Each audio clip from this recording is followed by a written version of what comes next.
I was driving up to Cessnock today, it was a 2-hour drive, so it could be quite reflective of all the people I've taught over the years and what I'm about to experience today, which is going and playing with Matt Hall. Taught Matt Hall how to surf a few weeks ago. Then you bring your hands directly underneath.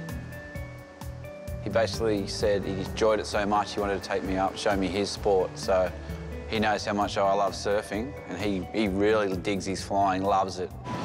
Haven't eaten all day. All I've had is water, green tea, peppermint tea. So I don't want to be blowing chunks over Matt Hall. Won't be cool. Some of the boys at the surf school are trying to feed me meat pies this morning. They want to see some action, but I don't want to be part of that.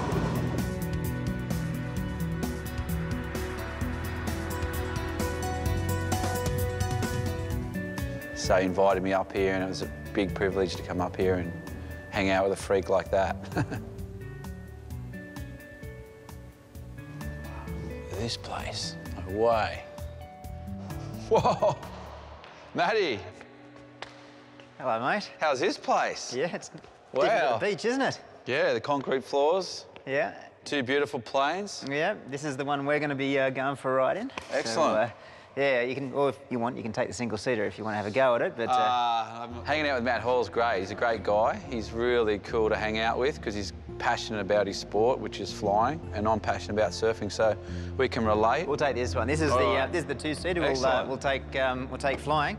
I've only recently got this one, but yeah, it's a pretty nice plane. Really, it's effectively a 2-seat race plane there. I'm going to be sitting in the back here, flying the plane. You're going to be in the prime seat up here. Wow. Right up the front, hanging on for dear life as we make the plane do some pretty spectacucular stuff. The nosebleed section. Yeah, that's right, yeah. I was hoping to sit here so I could mimic your head movements. No, I'm going to be... So I'm all on my own, just... Yeah, I'm going to be watching your head, and in fact, if your head goes all floppy, that means I've gone too hard, so... Tap out. Yeah, exactly. Big dream of any kids, any young boy or girl always wants to go out in a plane, and especially one that does acrobatics. So I'm pretty stoked. Driving up here, I was stoked and scared at the same time.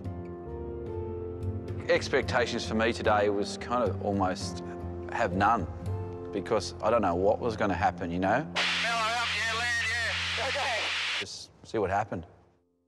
Started flying at 5 years old. It never occurred to me that I was going to end up in a situation in an aircraft where it was either kill or be killed.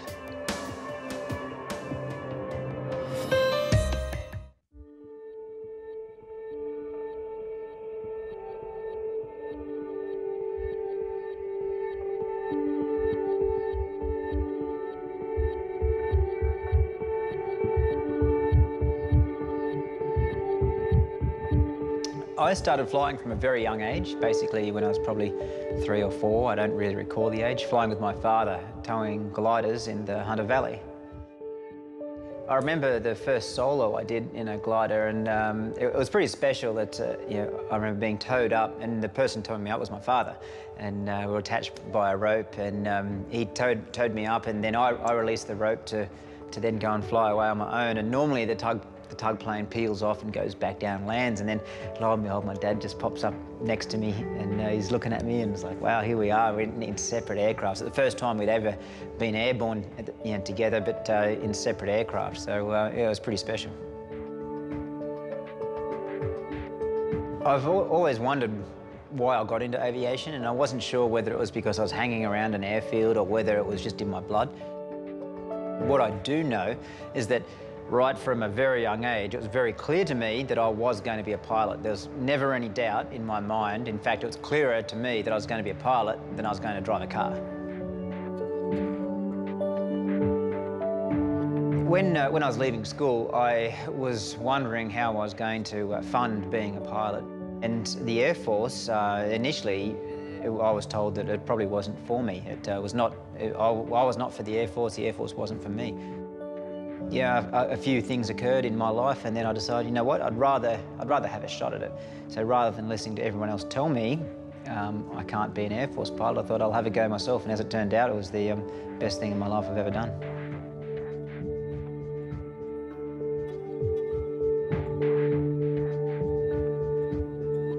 When I joined the Air Force, I must admit I was joining it with my fingers crossed, hoping that I'd never have to go into combat, because it's a it's a risky thing to do. And with the training you get and the constant training and critique and improvement, when conflict comes about, you actually want to be chosen to be part of it.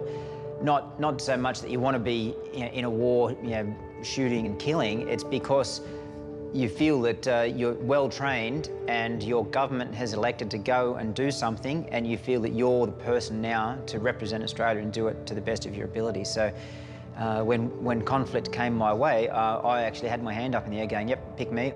I want to be in this campaign to represent my country.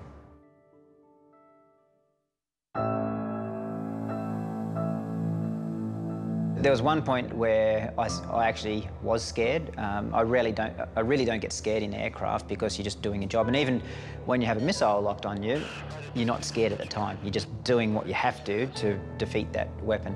But there's one particular time where I had a fairly close call with a missile while I was heading into the area, and I knew I had to go back through it to get home. And turning around to face up to that same missile system that nearly just killed me, that was the hardest thing I've ever done in my life.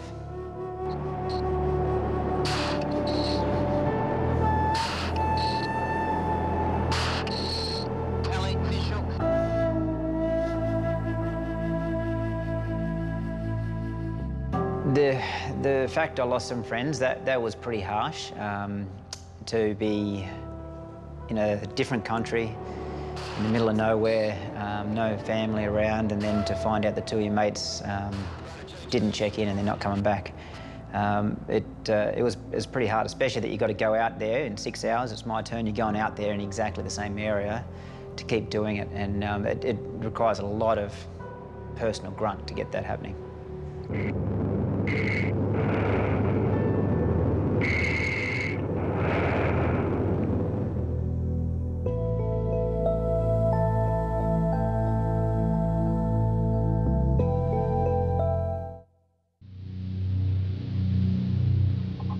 When you're under extreme G, your body is basically being crushed.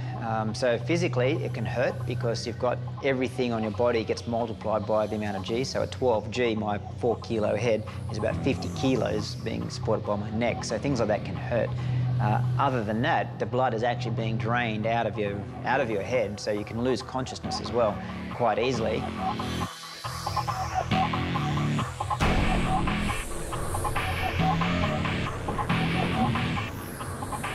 Today I'm going in a plane with Matt Hall, one of the best pilots in the world.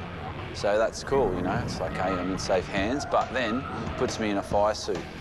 Thinking, hey, well, this is serious, I could get caught on fire. Then he puts me in a parachute. Shows me how to, I've never put a parachute in my life. I've never jumped out of a plane, never skydived. And he shows me how to put it on, and he shows me how to pull ripcord. Like, what? And it's like, no, you do it this way. That's all you do.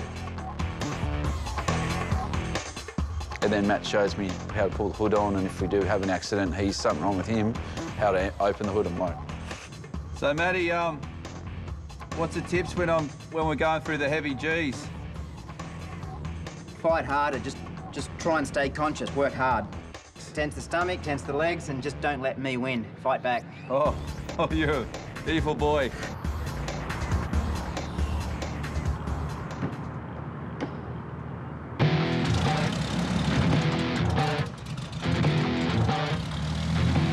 The takeoff's amazing. We're cruising out and we're just climbing and climbing. And then I look down and it's like, we're pretty high up here, And they go, no. And Matty's playing with the intercom and he's saying, look, there's some rain over there, so we just got to get straight into it. And I'm like thinking, hey, he said he's just going to go easy on me and just get me used to the plane. He's just going, nah, bang.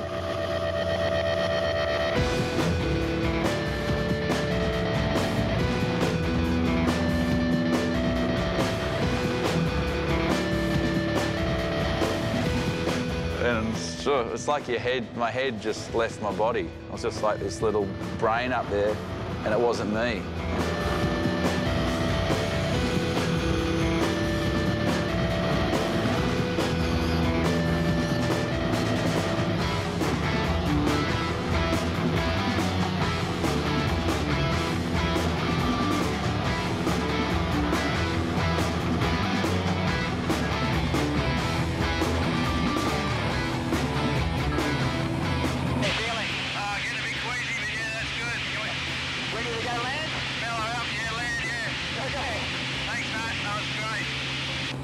He's totally extreme, you know. Lots of guys in the world surf, okay, but not many people fly. And there's not many people that fly these things and do what he does. So, yeah, I'm pretty humbled to be here today, hang out with a guy like that, you know.